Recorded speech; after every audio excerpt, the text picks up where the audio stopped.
Hello, my name is Luis Quintanilla, and this video is on the aftermath of the Spanish-American War, more specifically the argument of over-imperialism and the many justifications used for both sides.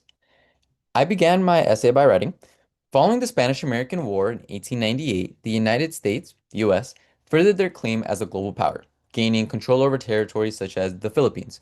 This expansion would cause much controversy within the US as a question arose. What was the best way to go about ruling the acquired territories? This split America into two sides, imperialists and anti-imperialists. Supporters of imperialism believed the US needed to forcefully expand to maintain its title of being a global power, while the anti-imperialists believed doing so defied the principles and values the country worked hard to establish. This division had a myriad of justifications, with need, religion, and obligation being at the forefront of the issue. The first source I looked at was the Sherman Report by the Sherman Commission, where the audience being targeted was President McKinley and Congress. The first quote that had stood out to me was the well-being, the prosperity, and the happiness of the Philippines people and their elevation and advancement to a position among the most civilized peoples of the world.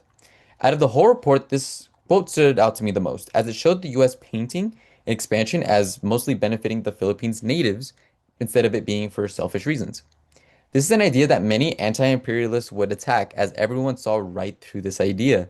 Regardless of this statement being the true intention or not, this is how many interpreters would frame their argument, had framed their arguments, because who would openly just be against making the Philippines a more civilized territory?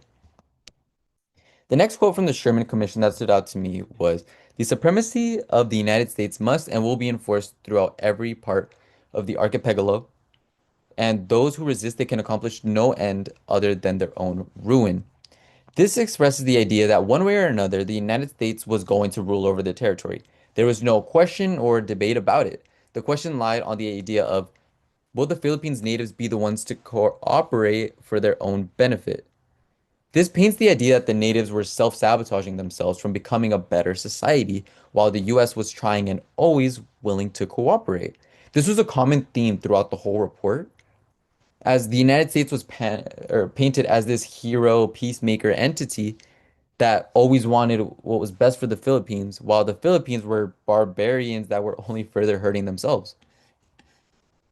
The next source was from Henry Cabot Lodge, a Massachusetts senator who also favored expansion and believed that the idea of neutrality didn't apply to the US when it came to expansion in the late 1800s. Right from the get-go, Lodge's feelings were made very clear, especially when he states, "But of late years, we have been so absorbed in these economic questions that we have grown unmindful of others."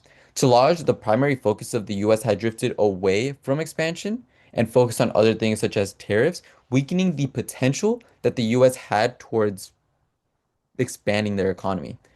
This remains a common theme throughout the speech, as it gives the feeling that to Lodge, the state of the United States in the late 1800s could be seen as wasted potential.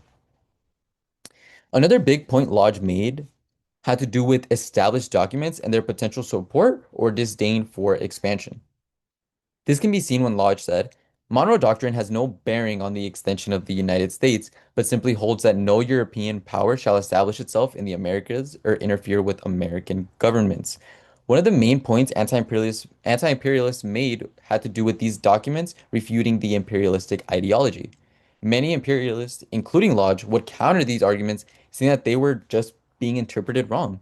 The Monroe Doctrine, in this case specifically, only applied to shielding Americans from European influence and was never meant to prevent expansion from happening. At this point, I'd like to add that this type of thing was the very issue with this whole debate. Many from the imperialist and anti-imperialist side would use the same base of reasoning, but would be spun in different ways. It was always about interpreting something, as there was never reasoning that was concrete. The last quote I chose from Lodge sums up his ideas very well. It's simply, "The tendency of modern times is towards consolidation." This goes back to the first quote that I talked about from Lodge, where he believed that during the late 19th century, the way up was through obtaining other territories and expanding. This put Americans into a corner where he wanted to make it clear that if the US wanted to maintain any relevancy on a global scale, expansion was necessary. This begs the question, was it worth jeopardizing your morals if it meant it was what was best for the country? Our last source from the imperialist side was Albert Beveridge, another US senator that uses a different justification towards imperialism. This being its connection to religion, as Beveridge said, we will not renounce our part in the mission of our race trustee under God of the civilization of the world. This adds an entirely different side to the argument. As to him, it was a moral obligation for the United States to help civilize the Philippines. This was another attempt to put Americans into a corner, as Beveridge could step back and say, expansion isn't just what I want, it's what God wants. So if you oppose expansion, you are opposing God. Furthermore, Beveridge would talk about the actual Philippines natives and how it further showed that they needed help. This is seen when he said, "We are dealing with Malays instructed in Spanish methods." Beveridge kept going on about how the Philippines natives were so far behind on an intellectual level and doubles down saying not only are they far behind, the Spanish influence over them makes them even more setback. He's painting these natives as, again, barbarians who can't do anything for themselves, and a lot of Beveridge's arguments has to do with his racist rhetoric, with him just attacking and attacking everything about the natives and sees them as something that needs to be fixed. Moving on to the anti-imperialist side, we have Reverend Charles G. Ames, who delivered a speech at an anti-imperialist meeting in Boston. The first set of quotes I chose were, "Next, we must govern either with or without the consent of the people." This paints the decision the US had to make in a very broad sense. If you're doing it with the consent of the people, that means giving 7 million of the Malays, Negritos, and Chinamen full rights and would be treated as ordinary American citizens. This would also mean that these millions of individuals who would have to assimilate to American culture, something that could socially and politically destabilize what the US had worked to build. If you go without the consent of the people, the US would be ruling by force, making them no better than what the Spanish had done. This wasn't an issue that had a spectrum of choices. The US had to choose one, with both options having heavy repercussions. Next source came from Democratic Party standard bearer William Jennings Bryan, who focused on how imperialism was never a conversation of whether it was possible for the US to do so. It was a matter of if it was worth violating human rights for the sake of what was best for the country. The first quote I chose was, "If we expect to maintain a colonial policy, we shall not find it in our advantage to educate the people." One of the things that imperialistic figures would bring up as a positive was educating the Philippines natives, helping the idea that their intentions weren't purely selfish. Brian took that and had his own opinions on it, saying, but what about the implications? If the Filipinos got to a point where they're educated, they would have realized that they weren't being treated the way they should have and were never guaranteed the rights and liberties that they deserved. This would only fuel them to fight for what should rightfully be theirs and only create more of a headache for the United States. The next quote I chose was, "The profits are never large enough to cover the expense." This quote was the one that actually stood out to me the most out of the six sources because I believe it just perfectly sums up what this whole argument was about.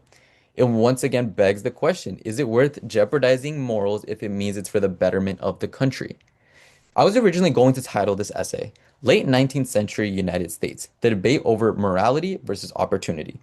A lot of imperialism arguments have to do with just how great the United States could become if they were to expand. It was all in the opportunity to become great, while many anti-imperialists looked more into the implications of it all and how morally and ethically everything could go to ruin if the United States became set on expansion. The last source came from Benjamin O'Flower, who wrote in an article that was published in volume 27 of the Arena discussing the topic of what the Spanish-American War meant for the nation. Although I didn't add a direct quote in my essay about the story of Private Edward C. Richter, it was one of the main things I talked about. I presented the story told by Flower, where water cure treatment had become increasingly popular in forcefully extracting information from the Philippines natives. This eventually led to Private Edward C. Richter and his eventual death, because after drinking too much, Richter had gone against orders, leading to his comrades torturing him, causing his death. This was Flowers' whole point. When you start to develop very barbaric tactics and ideology, you keep growing further desensitized to a lot of the evil that you're committing.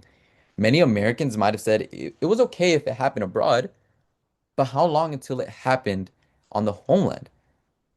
These figures were so okay with this, how long until it got implemented on a larger scale? This theme of corruption remained constant throughout the whole article, which he summed up at the very end by stating, they see on every hand a disregard for the very things our fathers held most fundamental and essential to our republic. There was a lot to be said about how Filipinos were being treated at the time, but there was just as much to say about how it transformed Americans and would only get worse if imperialism became embraced by the majority. After looking at these six sources, I concluded that this idea really broke America into two. There was so much to be said, yet it felt like all the arguments would lead to nothing, in the sense that imperialists wanted nothing more than for the United States to seize more power, and we're stuck on that, while the anti-imperialists didn't want to jeopardize their morals when there could have been other solutions, and we're stuck on that. After lots of discussion and arguments about whether imperialism was doing right by Americans, the US kept the idea of large economic opportunities in mind when ruling over the Philippines. This is why even throughout this whole video, I've kept William Jennings Bryan's thoughts on this in my mind. The question really always was morality or opportunity. Thank you for listening.